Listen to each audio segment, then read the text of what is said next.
بسم اللہ الرحمن الرحیم۔ آج ہمارا سبق شیعہ کی کتب رجال کے حوالے سے ہے۔ تو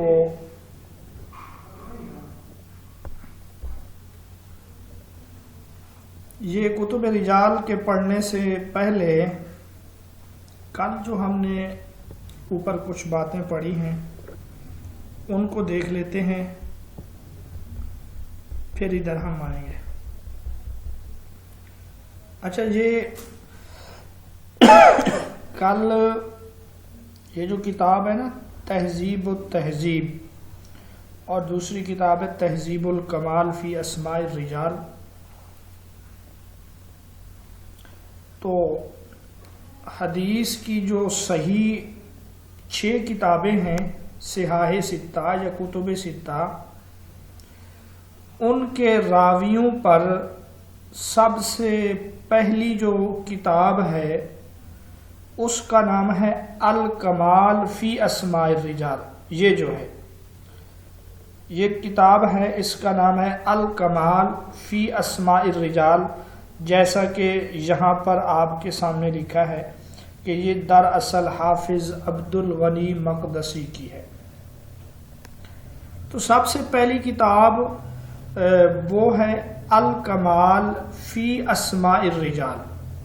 یہ کتاب لکھی ہے کس نے؟ حافظ عبد الغنی مقدسی نے۔ یہ حافظ عبد الغنی مقدسی یہ فقہ حنبلی سے تعلق رکھتے تھے، دمشق کے رہنے والے تھے۔ ان کے بعد اسی کتاب کے بارے میں اس کی تہذیب کی ہے اور اس کا نام رکھا تہذیب الکمال فی اسماء الرجال۔ یہ کیا ہے جمال الدین ابو الحجاج یوسف بن عبد الرحمن المزی نے۔ اس نے الکمال کا آگے اس میں اضافہ جات کیے اور نام کیا رکھا؟ تہذیب الکمال فی اسماء الرجال۔ یہ عبد الرحمن المزی جو ہیں ان کا تعلق فقہ شافعی سے ہے، اور پھر بعد میں کتاب لکھی ہے حافظ ذہبی نے، جن کا تذکرہ یہ گزر چکا ہے تذکرۃ الحفاظ میں۔ علامہ ذہبی نے 2 کتابیں لکھی ہیں۔ ایک کتاب علامہ ذہبی نے لکھی ہے، اس کا نام ہے تذہیب تہذیب الکمال۔ کیا نام ہے اس کا؟ یہ تہذیب ہے نا، انہوں نے لکھی تذہیب تہذیب الکمال فی اسماء الرجال، اور دوسری کتاب انہوں نے لکھی ہے اس کا نام ہے الکاشف۔ اس کے بعد جب حافظ ابن حجر عسقلانی رحمۃ اللہ علیہ آئے تو انہوں نے کیا کیا؟ تو انہوں نے ان تینوں کتابوں سے استفادہ کیا ہے، اور پھر اس نے اپنی کتاب کا نام رکھا ہے تہذیب التہذیب، جو یہاں پر آپ کے سامنے موجود ہے۔ اس کا نام کیا ہے؟ تہذیب التہذیب، اور دوسری کتاب ان کی جو ہے وہ ہے تقریب التہذیب۔ اب آپ کو بات سمجھ آ گئی ہے؟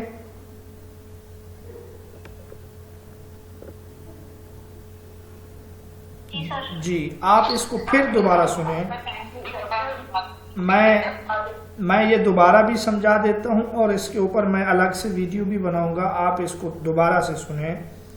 سب سے پہلی کتاب لکھی ہے حافظ عبد الغنی المقدسی نے، اس کا نام رکھا اس نے الکمال فی اسماء الرجال۔ اس کے بعد دوسرے نمبر پر آئے حافظ جمال الدین ابو الحجاج یوسف بن عبد الرحمن المزی۔ انہوں نے اسی کتاب کو بنیاد بنا کر ایک اور کتاب لکھی، اس کا نام رکھا تہذیب الکمال فی اسماء الرجال۔ اور پھر اس کے بعد علامہ ذہبی نے کتابیں لکھی ہیں 2، ایک کا نام اس نے رکھا تذہیب تہذیب الکمال، اور دوسرے کا نام اس نے رکھا الکاشف۔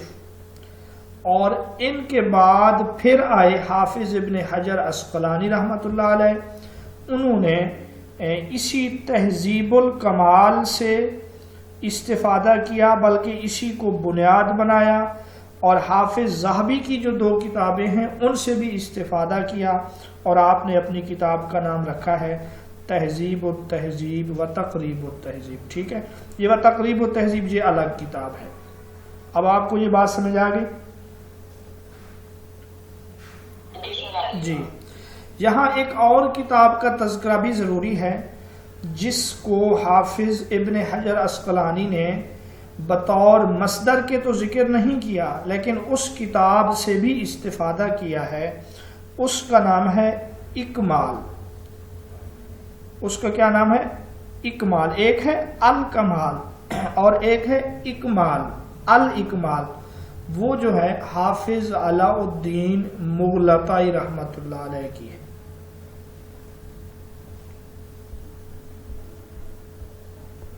یہ جو آخری کتاب ہے نا اکمال، اس کا نام ہے اکمال تہذیب الکمال فی اسماء الرجال، یعنی حافظ یہ جو جمال الدین یوسف قاسمی کی کتاب ہے تہذیب الکمال، اس کی انہوں نے تکمیل کی ہے اور اس کا نام رکھا اکمال تہذیب الکمال فی اسماء الرجال۔ یہ حافظ علاء الدین المغلطائی رحمۃ اللہ علیہ کی ہے، اور یہ اس تہذیب الکمال کے حاشیے پر یہ کتاب موجود ہے۔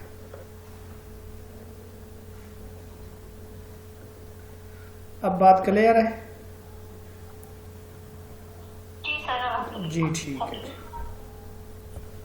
مزید میں انشاءاللہ آج یا کل تک اس کے اوپر الگ سے ویڈیو بنا کے آپ کو سمجھا دوں گا۔ یہ اکمال التہذیب آپ نے بولی ہے نا، پورا نام اس؟ ہاں، اس کا پورا نام ہے اکمال تہذیب الکمال فی اسماء الرجال۔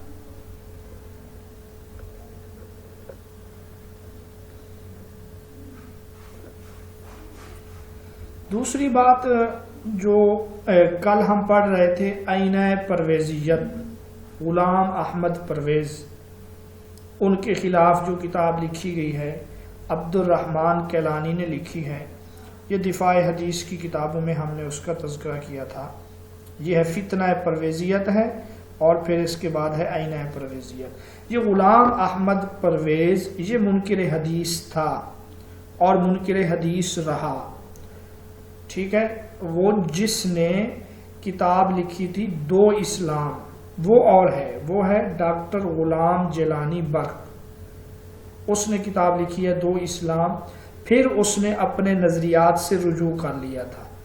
یہ غلام احمد پرویز جو ہے اس نے اپنے نظریات سے رجوع نہیں کیا تھا۔ ان دونوں میں بھی آپ فرق کو یاد رکھیں۔ آواز کٹ گئی تھی، دوبارہ بتائیں کس نے رجوع کیا تھا؟ غلام جیلانی برق نے۔ شیعہ کی کتب رجال، یعنی شیعہ نے جس طرح اہل سنت نے راویوں کے بارے میں کتابیں لکھی ہیں، اسی طرح شیعوں نے بھی ان کی جو روایات ہیں ان میں جو راوی ہیں ان کے بارے میں بھی کتابیں لکھی گئی ہیں۔ تو یہ چند کتابیں ہیں۔ یہ شیعہ کا جو لفظ ہے اس کا لفظی معنی ہے پیروکار، گروہ، جماعت، مددگار، یہ اس کا لفظی معنی ہے۔ اور شیعہ کا لفظ عام طور پہ اصطلاح میں حضرت علی رضی اللہ تعالی عنہ کے ساتھیوں کے لیے بولا جاتا ہے، اور جب جنگ ہوئی حضرت امیر معاویہ کے ساتھ رضی اللہ تعالیٰ عنہ، جنگ صفین، اس کے بعد جو حضرت علی رضی اللہ تعالی عنہ کے ساتھ تھے وہ 2 گروہوں میں تقسیم ہو گئے۔ ایک وہ تھے جو حضرت علی کے حامی تھے، حامی ہی رہے، اور دوسرے وہ تھے جو حضرت علی سے الگ ہو گئے۔ جو الگ ہو گئے ان کو خوارج کہا جانے لگا، اور جو حضرت علی کے ساتھ رہے ان کو شیعہ کہا جانے لگا۔ باقی شیعہ ایک قدیم ترین فرقہ ہے جو اہل سنت سے الگ ہوا ہے۔ اہل سنت سے جو الگ ہوا ان میں یہ قدیم ترین فرقہ ہے۔ ان کا ظہور حضرت عثمان غنی رضی اللہ تعالی عنہ کے دور کے آخر میں ہوا۔ ان کا ظہور اس دور کے آخر میں ہوا۔ پھر حضرت علی کے زمانے میں یہ کیا ہوئے؟ مشہور ہوئے۔ جو وہ جنگ صفین کا میں بتا رہا ہوں اس میں یہ کیا ہوئے؟ پھر مشہور ہو گئے ہیں۔ جس طرح اہل سنت کے آگے کئی فرقے ہیں، اسی طرح شیعہ حضرات کے بھی آگے فرقے ہیں۔ مثلا شیعوں کا ایک فرقہ ہے زیدیہ، اور اسی طرح ایک ان کا فرقہ ہے امامیہ، اور اسی طرح اثنا عشریہ، اسماعیلیہ، یہ شیعہ کے فرقے ہیں جس طرح اہل سنت والجماعت کے فرقے ہیں۔ اور پھر ان فرقوں کا آپس میں بھی اختلاف ہے۔ شیعوں میں جو اثنا عشریہ ہیں، عربی زبان کا لفظ ہے اثنا عشر، اس کا معنی ہے 12۔ یہ 12 اماموں کو مانتے ہیں۔ امام اول جو ہیں وہ حضرت علی ہیں، امام دوم حضرت حسن ہیں، امام سوم حضرت حسین رضی اللہ تعالی عنہ یہ ہیں، امام چہارم جو ہے وہ حضرت حسن کے بیٹے ہیں، علی زین حضرت حسین رضی اللہ تعالیٰ عنہ کے بیٹے ہیں، علی المعروف زین العابدین۔ پانچواں امام جو ہے وہ امام ابو جعفر محمد الباقر ہے، جو امام باقر کے نام سے مشہور ہے زیادہ۔ اور چھٹے امام جو ہیں وہ امام جعفر صادق بن محمد الباقر رحمۃ اللہ علیہ۔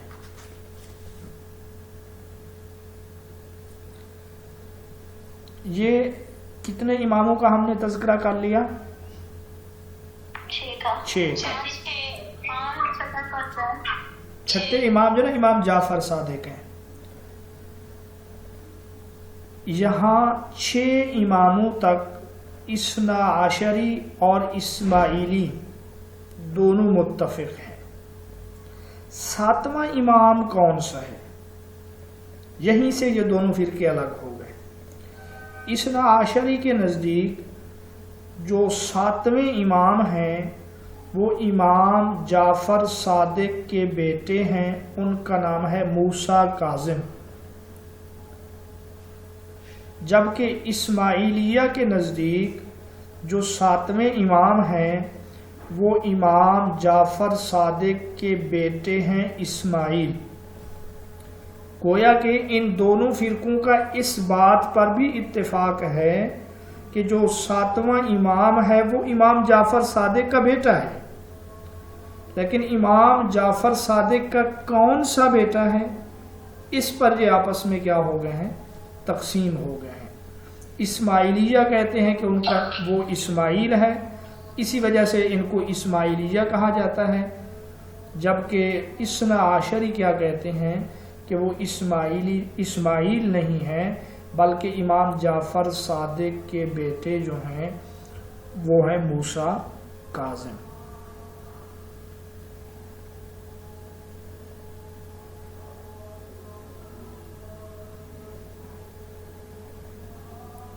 ٹھیک ہے بھائی، بات سمجھ آ گئی آپ لوگوں کو؟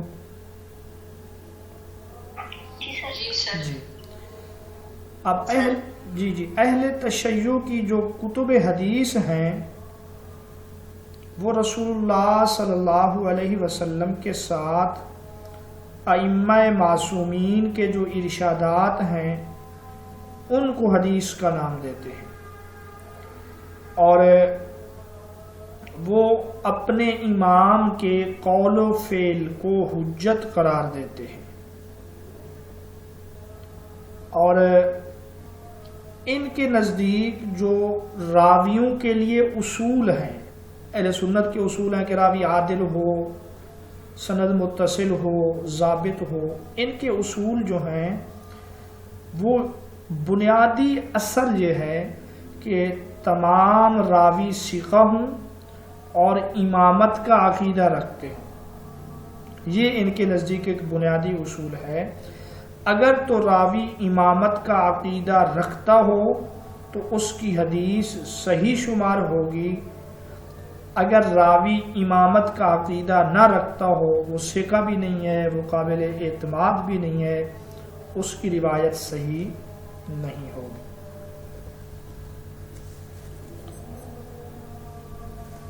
شیعہ حضرات کی جو کتابیں ہیں، آگے بھی اس کا تذکرہ آئے گا، وہ صحاح اربع کہلاتی ہیں۔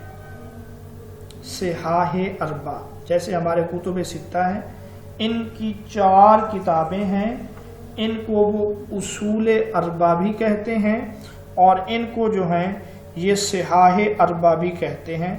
میں آپ کو یہ آگے بھی دکھا دیتا ہوں۔ شیعہ کی جو اصول اربع ہیں ان میں سے پہلی کتاب کا نام آپ کے سامنے یہاں پہ لکھا ہوا ہے، وہ ہے الصحیح الکافی۔ اس کا مؤلف ہے ابو جعفر محمد بن یعقوب بن اسحاق کلینی۔ ابو جعفر محمد بن یعقوب بن اسحاق الکلینی۔ ان کی وفات یہاں پہ لکھا ہے 339 ہجری اور پیدائش جو ہے ان کی 250 ہے۔ کلینی ان کو بغداد کا ایک محلہ ہے، وہاں کے رہائشی تھے، اس وجہ سے آپ کو کلینی کہا جاتا ہے۔ جیسے صحاح ستہ میں پہلی کتاب بخاری ہے، اسی طرح شیعہ کی 4 کتابوں میں سے پہلی کتاب جو ہے وہ الصحیح الکافی ہے، مختصر اس کو الکافی کہا جاتا ہے۔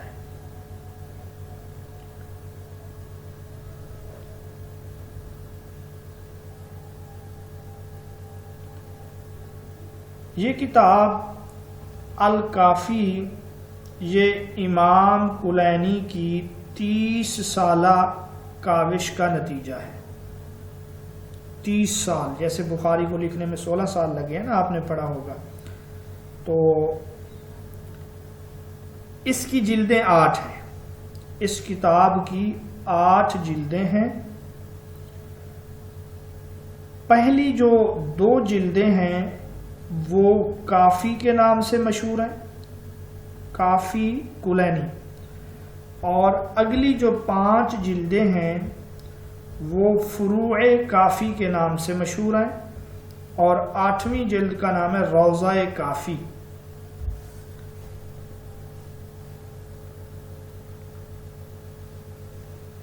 یہ کتاب 3 حصوں پر مشتمل ہے۔ اس کا جو حصہ اول ہے اس کو اصول کہا جاتا ہے، ابھی آپ نے پڑھا، اور اس کی 2 جلدیں ہیں۔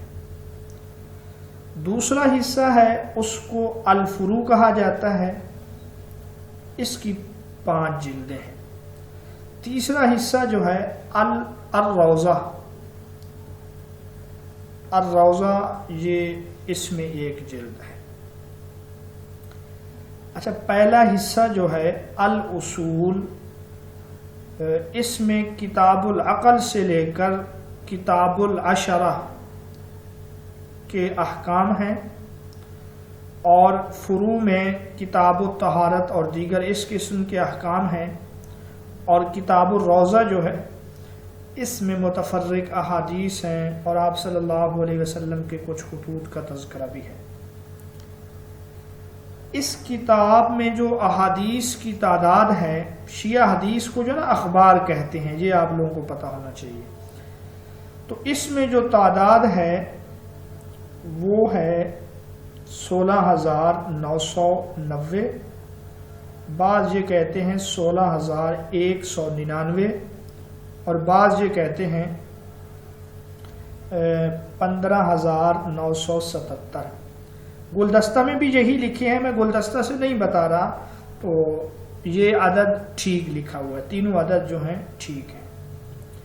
اور اس کتاب میں 35 کتب ہیں. اس کتاب میں کتب کی تعداد کتنی ہے؟ 35. جی.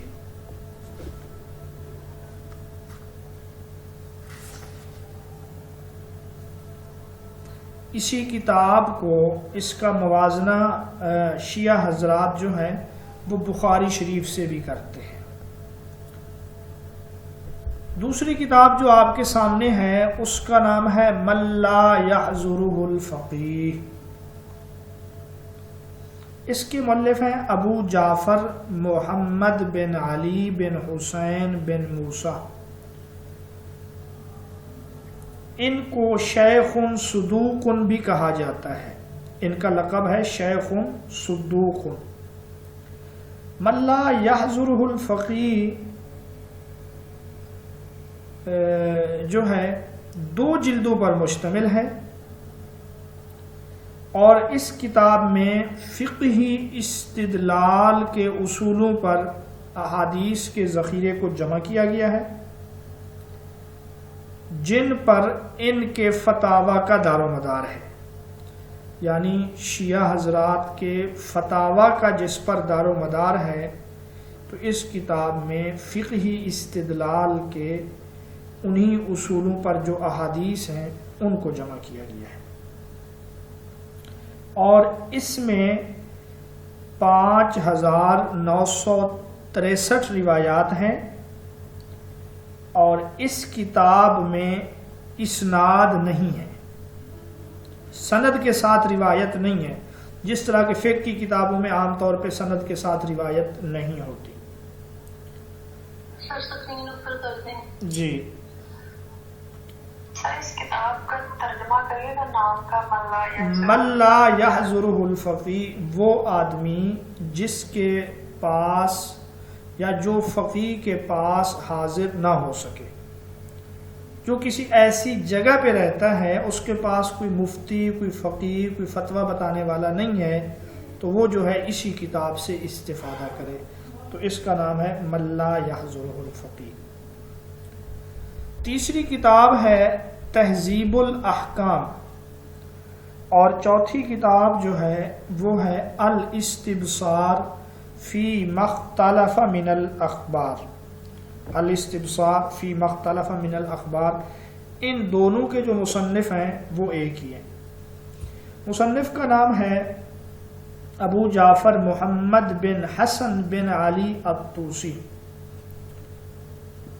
ابو جعفر محمد بن حسن بن علی الطوسی. طوس یہ جگہ ہے جہاں پر پیدا ہوئے، اور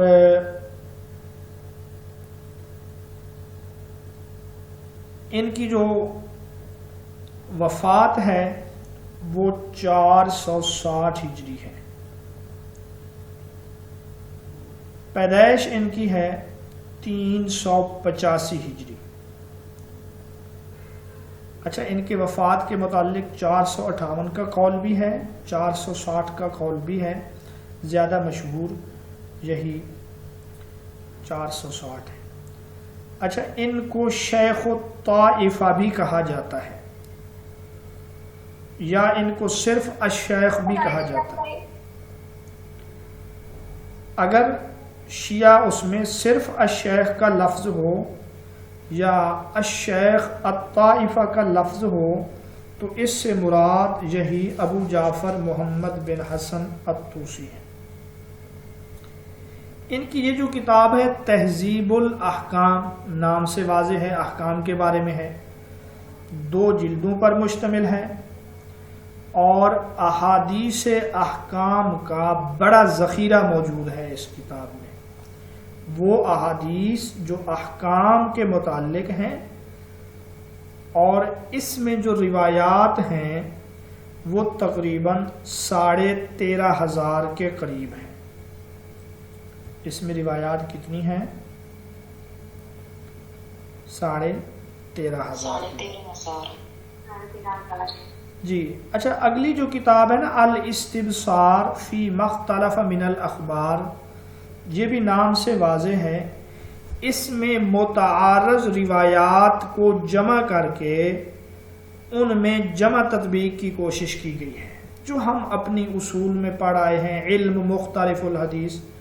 تو الاستبصار اس کا معنی ہے بصیرت یا روشنی ان معاملات میں جن میں خبروں میں اختلاف ہے، خبر سے مراد وہ حدیث۔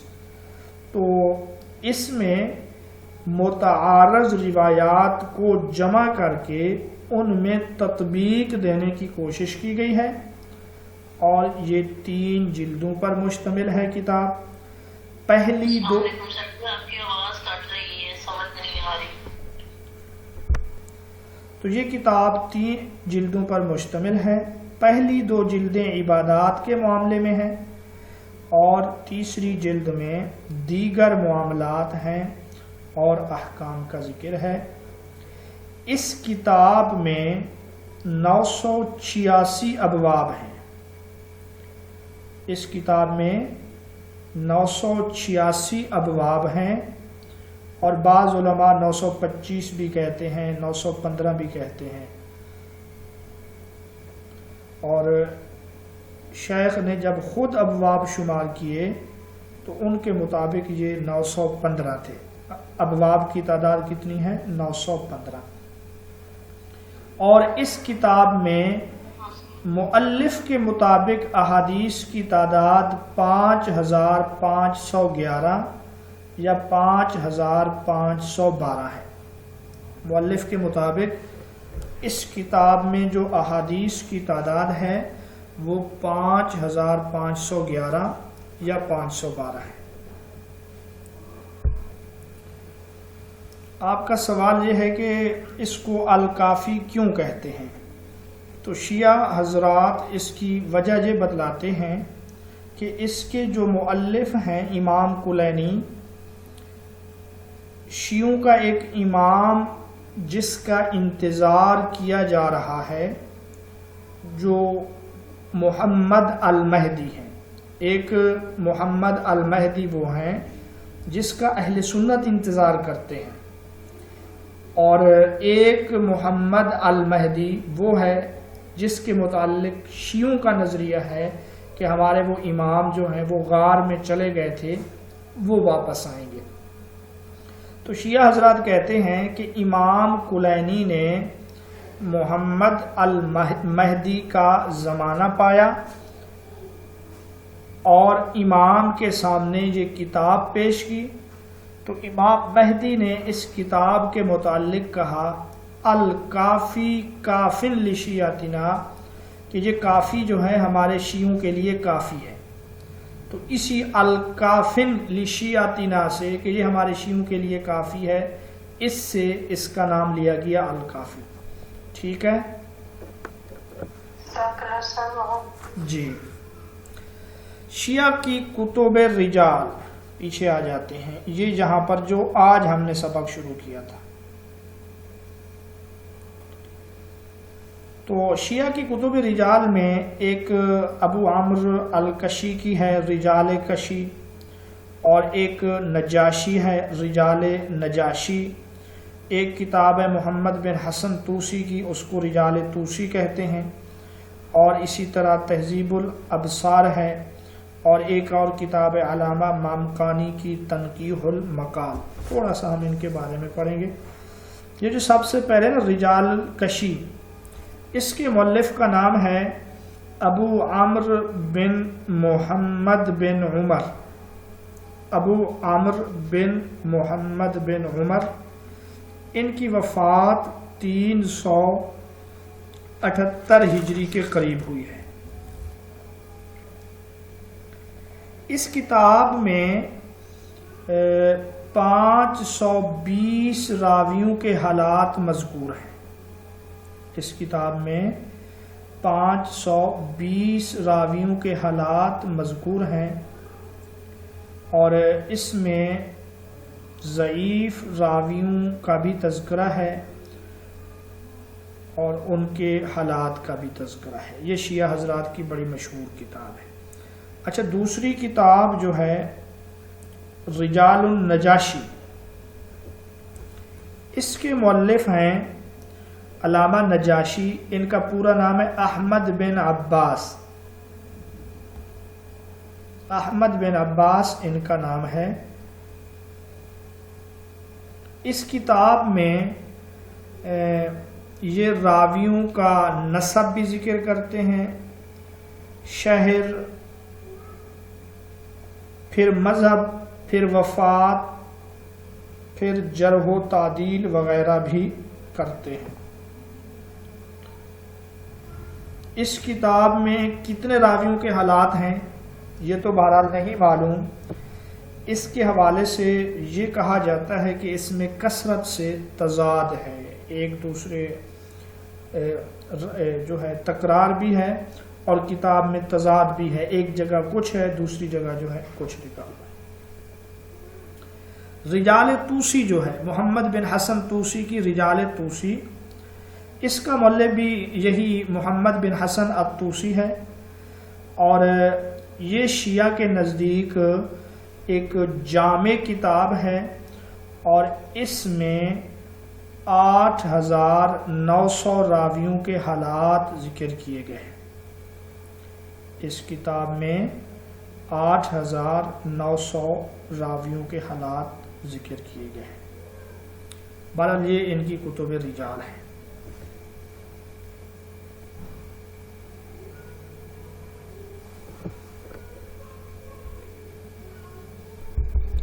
صحائف کا اجمالی تعارف.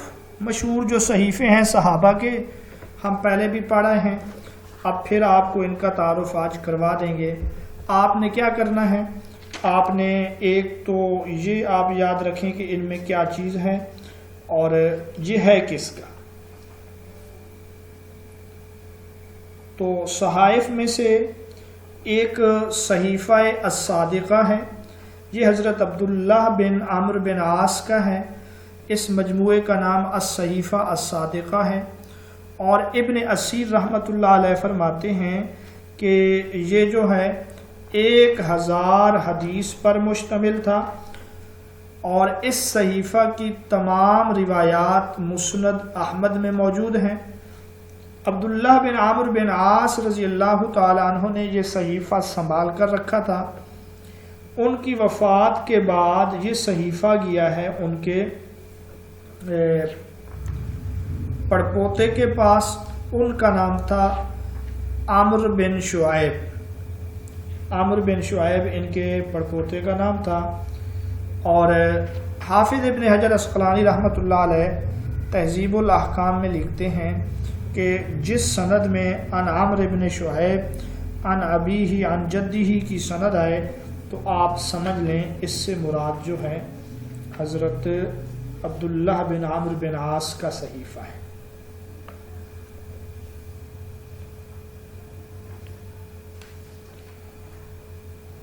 ٹھیک ہے سکالر، بات سمجھ آ گئی آپ لوگوں کو؟ جی سر. اس صحیفہ کو جو ہے نا ایک دو اعزاز حاصل ہیں. ایک تو یہ کہ آپ صلی اللہ علیہ وسلم کی ہر بات یہ لکھ لیا کرتے تھے، تو کچھ صحابہ نے منع کیا کہ آپ کبھی غصے میں ہوتے ہیں، کبھی کسی حالت میں، تو تم ہر بات کیوں لکھ لیتے ہو. انہوں نے اس کا تذکرہ آپ صلی اللہ علیہ وسلم سے کیا تو آپ نے ان کو لکھنے کی اجازت دی اور فرمایا قسم ہے اس ذات کی جس کے قبضے میں میری جان ہے، اس زبان سے سوائے حق کے اور کچھ نہیں نکلتا. یعنی جو بات بھی ہو تم اس کو کیا کر لیا کرو، لکھ لیا کرو. دوسری بات آپ یہ یاد رکھیں کہ حضرت عبداللہ جو ہیں یہ حدیث کے پہلے مدون ہیں. سب سے پہلے جو حدیث کی کتاب لکھنے والے ہیں وہ حضرت عبداللہ بن عمرو بن عاص رضی اللہ تعالیٰ عنہ ہے. تیسری بات آپ اب یہ کہیں گے کہ بھائی یہاں پر یہ لکھا ہے کہ ابن اسیر کے مطابق یہ صحیفہ 1000 احادیث پر مشتمل تھا، لیکن جب ہم کتابوں میں حضرت عبداللہ بن عمرو بن عاص کی روایات دیکھتے ہیں تو وہ 700 ہیں۔ اس کی کیا وجہ ہے؟ فرق تو ہے نا اس میں، یہ آپ سے انٹرویو میں پوچھا جا سکتا ہے کہ آپ کی احادیث اگر 1000 ہیں صحیفے میں تو پھر 700 کیوں ہیں، جیسا کہ ہم پڑھتے ہیں۔ تو اس کی وجہ یہ ہے کہ آپ کی اگرچہ اس صحیفے میں روایات 1000 تھیں، لیکن آپ کی مرویات زیادہ تعداد میں آگے شاگردوں تک نہیں پہنچ پائیں۔ آپ کی مرویات زیادہ تعداد میں شاگردوں تک نہیں پہنچ پائیں، اس وجہ سے وہ 700 ہے۔ اچھا، دوسرا اعتراض یا دوسرے نمبر پہ آپ کو یوں بھی بلایا جا سکتا ہے کہ وہ صحابی کون سے ہیں جن کے بارے میں حضرت ابو ہریرہ کہتے ہیں کہ صحابہ میں مجھ سے زیادہ حدیثیں کسی کے پاس نہیں تھیں سوائے ایک صحابی کے جن کو حدیثیں مجھ سے زیادہ یاد تھیں۔ حضرت ابو ہریرہ فرماتے ہیں وجہ یہ ہے کہ وہ حدیثیں لکھ لیا کرتے تھے، جبکہ میں صرف سنا کرتا تھا، لکھتا نہیں تھا۔ تو وہ صحابی بھی یہی ہیں، حضرت عبداللہ بن عمرو بن عاص رضی اللہ تعالیٰ عنہ۔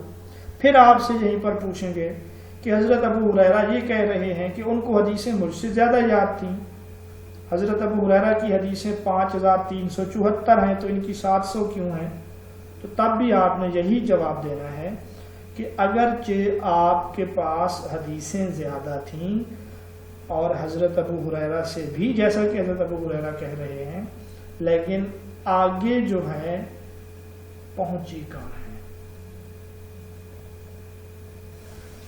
ٹھیک ہے، اب پھر آپ اگلا سوال کریں گے مجھ سے کہ ایسا کیوں ہوا کہ آپ کی روایات لوگوں تک کیوں نہیں پہنچی؟ تو اس کی 2 وجہ ہیں۔ اس کی ایک وجہ تو یہ ہے کہ آپ صلی اللہ علیہ وسلم کی حیات طیبہ میں ہی، آپ صلی اللہ علیہ وسلم کی حیات ہی میں یہ جو ہے راہبانہ زندگی کی طرف میل ہو گئے تھے، اور آپ صلی اللہ علیہ وسلم کے پاس ان کے والد نے اس چیز کی شکایت بھی کی تھی۔ ایک وجہ تو یہ ہے کہ آپ جب راہبانہ زندگی کی طرف میل ہو گئے تھے، تو جو انسان راہبانہ زندگی کی طرف میل ہو جائے اس سے استفادہ پھر کم ہوتا ہے۔ اور دوسری وجہ یہ ہے کہ آپ جنگ یرموک میں شریک تھے، تو آپ کے پاس اہل کتاب یہود و نصارہ کی بڑی کتابیں آپ کے ہاتھ لگ گئیں، آپ ان کے پڑھنے میں بھی مشغول ہو گئے، تو اس وجہ سے بھی آپ سے اتنی حدیثیں آگے منتقل نہیں ہو سکیں جس طرح کہ حضرت ابو ہریرہ سے حدیثیں آگے منتقل ہوئی ہیں، آگے امت تک یہ حدیثیں پہنچی ہیں۔ ٹھیک ہے بھائی؟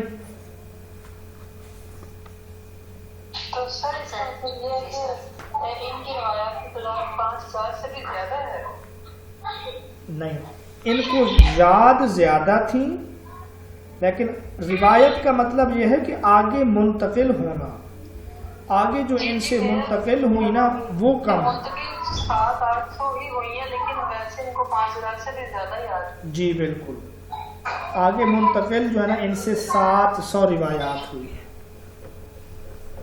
سر اگر پیپر میں کوشچن آ جاتا ہے کہ روایات حضرت عبداللہ بن عمر بن عاص کی زیادہ ہے یا حضرت ابو ہریرہ کی زیادہ ہے، تو کون سا آنسر ٹھیک ہوگا؟ حضرت ابو ہریرہ رضی اللہ تعالیٰ عنہ۔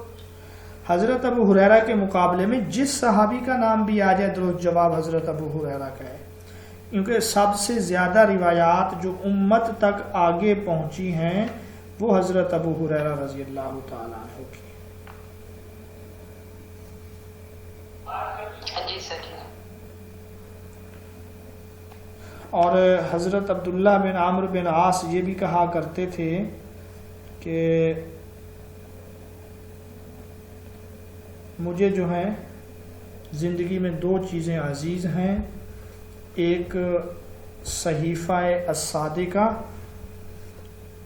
بلکہ مجھے دو وجہوں سے زندگی عزیز ہے، دو چیزوں کی وجہ سے مجھے زندگی پیاری ہے، عزیز ہے. ایک صحیفہ الصادقہ اور دوسری جو ہے وہ مجھے ایک زمین میرے والد نے عطیہ کی ہے، اس کا نام ہے وحطہ. ان دو وجہوں سے جو ہے مجھے زندگی زیادہ عزیز ہے. اچھا، اس کے بعد آپ کے سامنے کیا لکھا ہے؟ صحیفہ حضرت علی رضی اللہ تعالیٰ عنہ. تو حضرت علی رضی اللہ تعالیٰ عنہ کا بھی ایک صحیفہ تھا. آپ تلوار کی نیام کے ساتھ اس کو رکھتے تھے. تو تلوار کی نیام کے ساتھ رکھنے کا مطلب یہ ہے کہ آپ اس صحیفے کو عزیز سمجھتے تھے. تلوار اس زمانے میں لوگ ساتھ رکھتے تھے حفاظت کے لیے، تو اسی طرح آپ اس تلوار کے ساتھ یہ اپنا صحیفہ بھی رکھتے تھے. باقی اس صحیفے میں کیا چیزیں تھیں؟ تو اس صحیفے میں ایک تو یہاں پہ لکھا ہے دیات اور معاقل، فدیہ، قصاص، احکام اہل ذمہ، نصاب زکوٰۃ، اور اسی طرح یہ ہے کہ مدینہ پاک حرم ہے. یہ چیزیں اس صحیفے میں تھیں، احکام اہل ذمہ، نصاب زکوٰۃ اور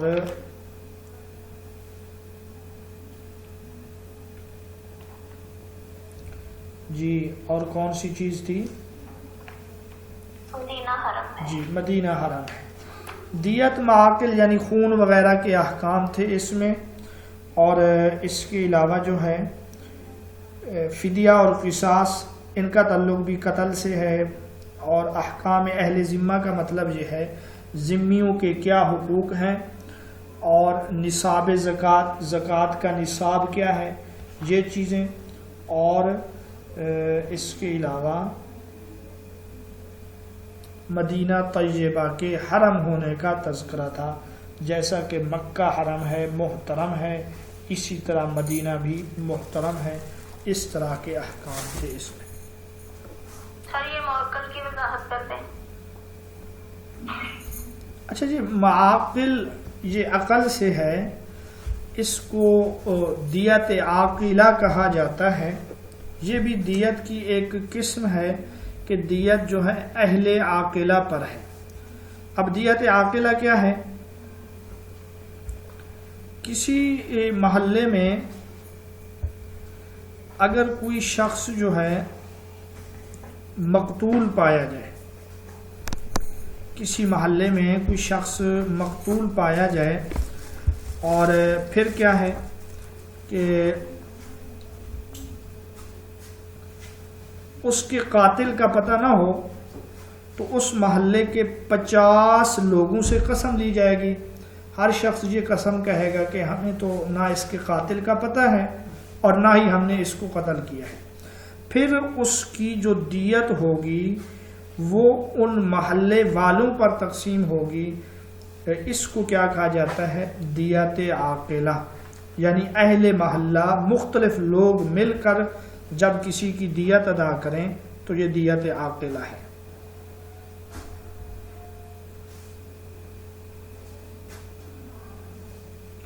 اس کے علاوہ اور بھی اس کے احکام ہیں، ٹھیک ہے، عاقلہ کے. جی، صحیفہ حمام بن منبہ، 101 ہجری میں ان کی وفات ہے. یہ حضرت ابو ہریرہ رضی اللہ تعالی عنہ کے ہم وطن ہیں، یعنی یمن ہی کے رہنے والے تھے. اس صحیفہ میں 138 روایات درج ہیں. ابھی یہ ڈاکٹر حمید اللہ کی تحقیق سے مطبوع ہے، اور مسند احمد میں اس صحیفہ کی تمام روایات موجود ہیں. اسے صحیفہ صحیحہ بھی کہا جاتا ہے. اور یہ حمام بن منبہ سے ان کے شاگرد ہیں معمر بن راشد الجمی، انہوں نے کیا کیا ہے، اس کو روایت کیا ہے.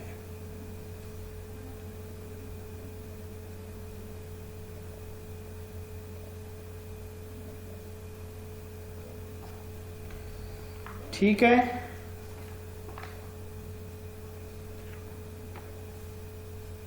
جی سر.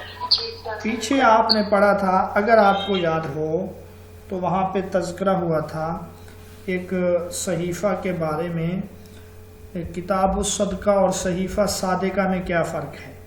تو وہاں پہ انہوں نے لکھا تھا کہ صحیفہ صادقہ کو ڈاکٹر حمید اللہ نے ایڈٹ کیا ہے. اب یہاں پہ کیا لکھا ہے کہ یہ ڈاکٹر حمید اللہ کی تحقیق سے مطبوع ہے. اگر آپ کو یاد ہو تو میں نے وہاں پر بھی یہی کہا تھا کہ ڈاکٹر حمید اللہ نے الصحیفہ صادقہ کو نہیں بلکہ صحیفہ صحیحہ یا صحیفہ حمام بن منبع کو ایڈٹ کیا ہے. اب بات سامنے آ گئی ہے آپ لوگوں کے؟ جی سر. جی. کتاب الصدقہ یہ ان احادیث کا مجموعہ ہے جو آپ صلی اللہ علیہ وسلم نے خود لکھوائی تھیں. اس میں صدقات، زکوٰۃ و عشر کے نصاب کے سلسلے میں احادیث ہیں. سنن ابی داؤد کے الفاظ سے معلوم ہوتا ہے کہ یہ آپ صلی اللہ علیہ وسلم نے اپنے عمال کو بھیجنے کے لیے لکھوائی تھی. کتاب الصدقہ نام سے واضح ہے اس میں زکوٰۃ اور صدقات کے احکام تھے جو آپ صلی اللہ علیہ وسلم نے مختلف علاقوں کے جو مسلمان گورنر تھے یا جو مسلمان زکوٰۃ وصول کرنے والے تھے ان کے لیے آپ نے یہ کتاب لکھوائی.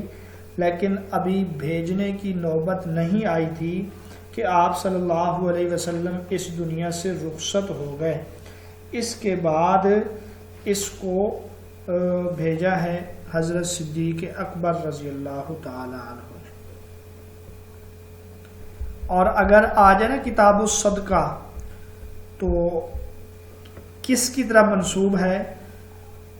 حضرت عبداللہ بن عمر رضی اللہ تعالیٰ عنہ کا نام لیا جاتا ہے، کیونکہ کتاب الصدقہ کے متعلق یہ جو روایت ہے نا یہ حضرت عبداللہ بن عمر رضی اللہ تعالیٰ عنہ سے روایت ہے. صحیفہ جابر بن عبداللہ، حضرت جابر بن عبداللہ صحابی رسول ہیں. امام مسلم آپ کے متعلق فرماتے ہیں کہ حضرت جابر نے حج کے احکام پر ایک صحیفہ جمع کیا تھا، لکھا تھا. آپ صلی اللہ علیہ وسلم نے جو آخری حج کیا تو اس حج میں آپ نے جو احکام بیان کیے، جو جامع خطبہ ارشاد فرمایا، اس کا بھی تذکرہ ہے اس صحیفہ میں. اور حضرت قتادہ جو تابعی ہیں وہ یہ کہتے ہیں کہ مجھے حضرت جابر کا صحیفہ سورۃ البقرہ سے بھی زیادہ ازبر ہے. حضرت جابر رضی اللہ تعالی عنہ ان کا تعلق مدینہ سے ہے، انصاری صحابی ہیں. آپ کے والد جنگ احد میں شہید ہوئے تھے. تو حضرت جابر بن عبداللہ مدینہ میں مسجد نبوی میں اپنے شاگردوں کو حدیثیں لکھوایا کرتے تھے.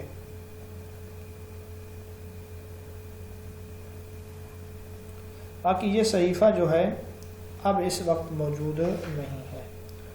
یہ وہی جابر بن عبداللہ رضی اللہ تعالی عنہ ہیں جنہوں نے ایک حدیث کی خاطر ملک شام تک کا سفر کیا. 1 ماہ تک آپ چلتے رہے اور عبداللہ بن انیس رضی اللہ تعالی عنہ کے پاس ایک حدیث لینے کے لیے. اور حضرت عبداللہ بن انیس نے وہ آپ کو حدیث سنائی. پھر اس حدیث کو سننے کے فوراً بعد آپ وہاں سے روانہ ہو گئے. حضرت جابر بن عبداللہ سے مروی احادیث کی تعداد 1540 ہے. جی. اس کے بعد ہے ائمہ اربع کی کتب حدیث کا اجمالی تعارف. یہاں سے انشاءاللہ ہم کل پڑھیں گے. ائمہ اربع کی جو کتابیں ہیں وہ کتاب الآثار ہے، یا آج اس کو پڑھ لیں؟ کیا خیال ہے؟